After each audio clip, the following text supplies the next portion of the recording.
신율의 뉴스 정면 승부 3부 시작합니다. 오늘 3부 정면 인터뷰에서 만나볼 분 더불어민주당 최고위원 후보시죠. 김민석 의원 스튜디오에 모셨습니다. 어서 오십시오. 안녕하세요. 예. 아유 이렇게 더운데 또 전당대회 때문에 막 사방 돌아다니셔야 돼요. 더위 먹겠어요. 더우나 이게 저도 양복 이게 땀복이에요. 이게 양복이 아니라. 아니 그래서 전당대회 행사 때는 와이셔츠만 입고 합니다. 그죠. 예. 아니 이게 너무 더우니까. 근데 지금요. 넥타이도 안 메고. 근데 오늘 지금 여기 오면서 지금 부랴부랴 그래도 조금 예의를 지켜야 되겠다. 감사합니다. 의관을 정지하는 게 중요하죠. 예. 그럼. 제가 좀 아까 그 담배 피러 여기 좀 나갔었는데. 근데 지금 비 올 것 같아가지고 잠깐 비가 왔었어요. 안에 계셔서 모르셨던데. 좀 쌀쌀해졌더라고요. 비도 오고 막 천둥 비슷한 게 치던데요. 지금 한 1시간 반을 맞아요. 달려왔는데요. 예. 예, 그렇더라고요. 아이고 1시간 반이나 달려오셨는데 지금 계속 달리셔야 될 거 아닙니까? 지금 누적 득표 이르십니다. 어떻게 보십니까? 감사한 거죠. 뭐 그게 대략 당원들께서 이제 5명을 추리는 것은 예. 좋아하는 사람들로 이렇게 추리시는 것 같고 예. 그다음에 이제 1등을 누구 만들어주느냐 이거는 전체적인 당의 운영을 생각하셔서 일종의 전략적 판단을 하시는 것 같습니다. 안정적인 지도부를 만들자 뭐 이런 판단을 하시는 것 같습니다. 예, 죄송한 얘기지만 뭐 정봉주 전 의원 같은 분 명팔이 발언하시고 근데 그게 이제 언론이 왜곡했다라는 입장을 갖고 계시는 것 같은데 어떻게 보십니까? 아니 이제 표현이 워낙 세서 사실은 저게 무슨 뜻일까, 누구를 이제 겨냥하는 걸까, 취지는 뭘까 이런 궁금증들이 있죠. 근데 이제 그것이 또 딱 또 명료하게 또 말씀은 잘 안 하시고 그래서 아마 그래서 당원들이 생각 이상으로 지금 좀 반응이 큰 것 같습니다. 그래서 근데 뭐 전당대회에 일정 부분 영향을 미칠 수 있다고 보세요? 전당대회에 영향을 미치면은 저는 사실은 이제 갈등이라는 것이 별로 없었던 전당대회인데 예. 일정한 갈등과 우려의 소지가 됐다는 면이 하나가 있고요. 그건 현실적으로. 두 번째로는 그 표심의 결과는 모르겠지만 저는 참여가 조금 더 높아지지 않을까. 오히려. 그러니까 당원들이 이거 조금 당을 걱정하는 그런 목소리가 생길 거고 그렇게 되면은 서울 투표가 남아 있는 건데 사실은 그거는 조금 좁게 보는 것이고 실제로는 ARS로 전국 투표가 다 가능하게 돼 있기 그게 때문에 17, 18일이죠. 네, 그러니까 국민 여론조사라는 것이 있고 예. 대의원이 있고 거의 30%죠 지금. 그렇죠. 국민 국민 여론조사. 30, 예. 대의원 14. 그런데 그 서울이 이제 남아 있어서 서울에 온라인이 남아 있어서 그게 한 온라인으로 보면 서울의 전체 비율이 한 9% 되는데 전국에서 다 ARS에 의한 소위 인바운드와 아웃바운드가 가능해서 저는 그 전국에서의 당원들의 투표가 좀 더 높아질 거라고 보고요. 그 표심의 방향이 어떻게 될 거냐. 이건 뭐 사실은 진짜 당원들의 판단에 달려 있는 것인데 현재 이제 전체적인 흐름을 보면은 당의 하여간 우려도 좀 생기면서 이게 당의 어떤 미래에 대한 걱정을 모아가는 쪽으로 흐름이 가는 것이 아닌가 이런 생각이 듭니다. 근데 미래에 대한 걱정 뭐 이런 말씀하셨는데 제가 좀 궁금한 게 그 김경수 전 지사가 이제 오늘 밤이죠. 15일 0시에서 이제 완전히 복권이 됩니다. 예. 이 김경수 전 지사 복권이 민주당 내에 있어서의 역학구도의 변화를 가져올 수 있다고 보십니까? 저는 뭐 그다지는 없다고 봅니다. 예. 그건 이제 조금 과거식의 관전법인데 실제로는 우선 이재명 대표 본인이 실제로 김경수 지사 복권을 이렇게 찬성하는 편이고 요청하는 편이었거든요. 그건 자신감이 있다. 뭐 그러니까 자신감 여부를 떠나서 정치가 꼭 계산만 갖고 할 수 없잖아요. 이것이 필요하냐 아니냐 이거에 대해서 찬성해야 되냐 아니냐에 대한 원칙적 판단이 있는 거잖아요. 근데 그에 대해서 이미 원칙적으로 이건 필요하다라는 입장을 가지고 있는 것을 제가 알고 있고 예.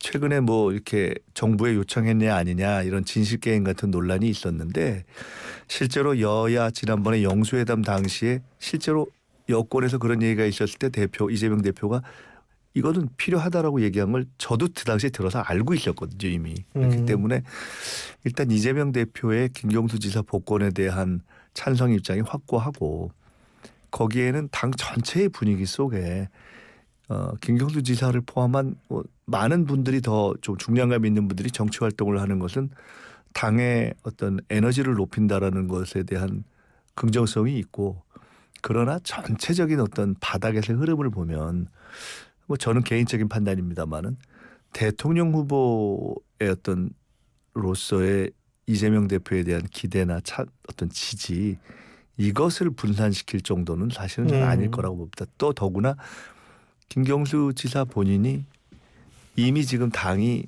이미 친명 비명 반명 이렇게 나누는 것이 별 의미가 없이 됐거든요. 당이. 당의 당원들의 흐름을 보나 의원들을 볼 때. 그런데 김경수 지사 자신이 그런 거를 그렇게 구도로 나눠서 뭔가 정치적인 세를 이렇게 축적하려고 하는 방식에 그렇게 적극적이지 않을 거라고 저는 봅니다. 김경수 지사의 성품 자체가 원만한 분이기도 하고 전체 흐름을 놓고 볼 때 지금 정권 교체로 힘을 모아야 하는 것이기 때문에 예를 들어 본인이 어떤 대통령 후보로서 경선에 뛰는 것이 본인과 당에 도움이 되겠다는 생각으로 할 수도 있죠. 그러나 그것이 흔히 이야기하는 계파 구도를 강화시키는 방식으로 되는 방식의 어떤 코스는 전 별로 선택 안 할 것이다. 그것이 본인의 정치적인 어떤 진로를 위해서도 크게 플러스가 안 된다고 생각을 하는 것이 현실적일 거라고 보거든요. 근데 지금 이재명 대표가 그 복권이 필요하다라고 말씀하셨는데 왜 필요하다라고 생각했을까요? 아니 필요라는 것보다도 예. 저는 개인적으로는 김경수 지사 같은 경우는 문재인 대통령이 퇴임하실 때 복권 시켰어야 된다고 봅니다. 제 개인적인 판단입니다. 예. 어쨌든 그런데 이제 그렇지 않고 어쨌든 사면은 된 상태였기 때문에 어차피 복권이 돼야 될 일인데 시기의 문제라면은 반대할 이유가 없죠. 그리고 그 김경수 지사의 그가 이 실형을 받았던 것에 대한 판단은 논란이 있지만은 그럼에도 불구하고 그 어떤 정치적인 잠재력 이런 것들에 대한 기대가 상당히 존재하는 것이 현실이잖아요. 그러면 민주당이 어떤 전략적인 지역으로서의 특히나 영남 또 부울경 지역에 있어서 굉장히 그 지역에 있어서 플러스가 될 수 있는 자산과 잠재력을 가지고 예. 있고 그렇다면은 저희가 어떤 형태가 되든지 김경수 전 지사가 전체의 어떤 우리의 잠재력 이런 걸 높이는 데 있어서 플러스가 될 수 있다고 보는 것이 자연스럽죠. 그 플러스는 되는데 그 새로운 미래의 전병훈 대표 같은 분들은 김경수 전 지사가 오히려 민주당 바깥에서 비명들의 어떤 그러니까 바깥에서 야당들을 이렇게 좀 이 통합할 수 있는 그러니까 안에서 통합을 한다는 게 아니고 바깥에서 그건 어떻게 보세요? 그거는 이제 그 민주당을 이탈해서 나간 분들의 뭐 기대 내지는 희망사항 이런 거겠죠. 그게 뭐 큰 의미가 있다고 보지는 않습니다. 뭐 조국 격친당하고 손을 잡는다든지 이럴 가능성은 크지 않다. 아유, 그런 가능성이 그게 너무 정치적 상상력이라는 것은 자유지만은 어느 정도 현실성이 있어야 되지 않습니까? 그러면은 장경태 의원이 아마 그런 말씀을 하신 것 같은데, 저도 뭐 기사 지명직 봤습니다. 최고위원 뭐 이런 가능성 어떻게 보세요? 그거는 이제 우리 장경태 최고위원 이제 지금은 시당위원장 출마를 하시면서 최고위원을 이제 그만두셨는데요. 아마 원칙적인 차원에서 이재명 대표 등 하여간 현재 당의 어떤 지도적 위치에 있는 분들이 김경수 지사의 복권에 대해서 긍정적이다라는 차원은 맞고 이제 그 차원에서 예를 들어 이러한 것조차도 생각해 볼 수 있는 거 아니냐라는 가능성을 일단 개인적으로 말씀하신 것 같아요. 근데 문제는 김경수 지사가 제가 알기로는 연말까지 공부하겠다, 그냥 마무리하겠다 이렇게 되어 있기 때문에 지금 그 그러니까 지명직 최고위원까지도 당에서 고려할 수 있을 것이다. 이재명 대표가 그런 생각까지도 하실 수 있을 것이라고 본다 하는 것은 이재명 대표가 원칙적으로 그런 긍정적 열려 있다라는 얘기를 한 것은 맞고, 다만 구체적인 자리로서의 지명직 최고위원 이런 것은 어쨌든 대표의 인사 고유한 권한이기도 하거니와, 그걸 떠나서 김경수 지사 자신이 정치적 스케줄이 안 맞을 것 같아서 저 개인적인 느낌으로는 그것이 실현되기 좀 어렵지 않겠는가. 그거를 지명직 최고위를 하려고 당장 복권 되자마자 귀국하고 등등 해야 되는데, 김경수 지사가 이제 본인이 이렇게 말씀한 걸 쉽게 막 확 바꾸는 스타일로 과연 이 복권 직후의 행보를 하겠는가, 그렇게는 안 보일 것 같아서 아마 지명직 최고위원을 실제로 하기는 좀 어렵지 않을까 하는 생각이 듭니다. 그냥 지금 저도 그냥 물론 그렇죠. 생각을 해본 거예요. 근데 죄송합니다. 김미석 의원님은 정치도 오래 하시고 뭐 서울대 총학생회장 시절부터 이제 쭉 이렇게 그 이후에 정치를 계속 하셨는데, 일각에서는 이런 얘기를 해요. 김경수 전 지사가 친노 친문의 적자라는 이런 이름을 달고 있는데 네. 사실은 본인이 좀 더 큰 정치를 하기 위해서는 그러한 수식어를 좀 떨어뜨릴 필요가 있다. 동의하십니까? 그러니까 이제 아까 제가 그 말씀을 드렸는데, 요새 우리가 당원 주권 이런 얘기 하잖아요. 예. 실제로 제가 전당대회를 하면서 느끼는 건데, 시대가 정말 변한 거예요. 그러니까 이제 종래 여의도식의 문법도 좀 변해야 되고, 종래에 무슨 뭐 친노 친문 이런 그런 것으로 볼 수 없는 새로운 구분이 존재하고, 정치라는 건 기본적으로 시대 정신이지 않습니까? 그러면 미래를 꿈꾸는 정치인이라면 시대 정신 위에 서야 되는데, 어쨌든 예를 들어 김경수 지사가 미래를 꿈꾼다면은 그 꿈꾸는 정치인으로서 바탕해야 할 기반이 친노 친문이라고 가령 이렇게 구획 지어지는 것이 바람직하냐. 민주당 정치인은 다 김대중, 노무현, 문재인 이렇게 쭉 이어지는 그 역사 속에서 잘한 점을 승계하고 못한 점을 비판적으로 극복하는 예. 뭐 이런 연장선에 있는 거 아닙니까? 예. 다 그렇잖아요. 근데 그중에 어떤 특정 시기에 특정 세력에 기초한 세력화를 기대하거나 그렇게 이미지화되는 정치로서 미래를 꿈꾼다?